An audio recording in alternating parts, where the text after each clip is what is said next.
In February 1936, the American Printing House for the Blind, APH, installed a model sound recording studio and began acquiring equipment for audio processing and record pressing. In 1937, APH became the only institution for the blind in the world equipped to manufacture talking book records from wax recordings to the finished pressings. Beginning with our first 12-inch, 33 1/3 RPM recording of Gulliver's Travels, to our current annual production of hundreds of books on tape, APH has been one of the nation's foremost producers of talking books for people with disabilities. All of our talking books are produced for the National Library Service. Bids are requested annually, and APH bids against other recording studios. We also record magazines, journals, catalogs, brochures, annual reports, textbooks, and academic tests. Our own projects are Reader's Digest, which we began recording in 1939, and Newsweek magazine, recorded weekly since 1959. These recorded magazines are distributed without cost to blind people nationwide. Generous APH donors make these programs possible. The process of producing a talking book begins with a print book selected by the National Library Service. The books are sent to the APH studio director, along with instructions and production deadlines. A committee of studio staff members decides which narrator or narrators would be best for the book. For the most part, book assignments are based on the special skills of the narrator and the type of book. For example, some narrators are more skilled at reading technical material. A female narrator would be selected to record a woman's autobiography. In addition, books in a mystery or thriller series are read by the same narrator. APH narrators must pass very rigid auditions to qualify for narrating talking books for the National Library Service. The narrators at APH are well known and well loved by their listeners and have won numerous national and international awards for their work. After a book has been assigned, the monitor and the narrator discuss the book and agree on the details of the narration. The monitor is the director of the recording process and is in charge of formatting the book for audio recording and for doing difficult research.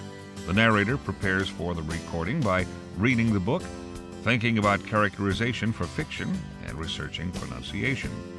Recording sessions are 2 hours long. Some narrators read for 2 sessions a day, and some read only a few sessions a week. It takes about 24 hours in the studio to record a 12-hour-long talking book, an average-sized 300-page bestseller.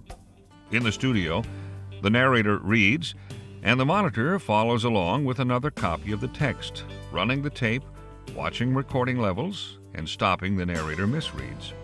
By 2004, all APH projects will be recorded digitally, with tape reels replaced by CDs and a network of computer terminals.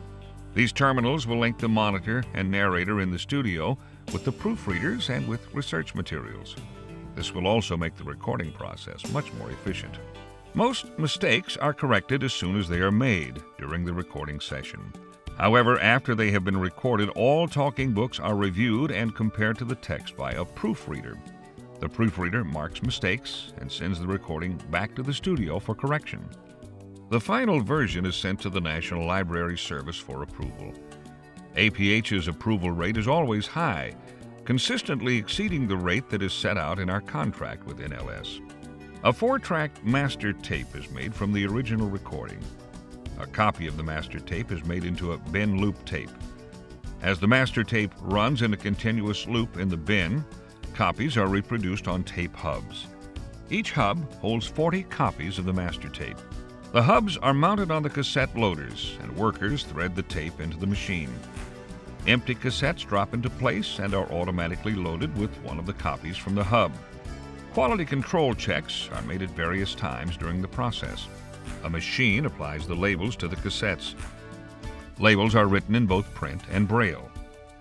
It usually takes several cassettes to make a recorded book. Each of the 4 tracks on each cassette is 90 minutes long, so most standard-length books fit on 2 cassettes. These cassettes are loaded into a container labeled with the name of the book and addressed to talking book libraries around the country. Each year, talented narrators and skilled production workers produce over 2.5 million book and magazine cassettes at the American Printing House for the Blind.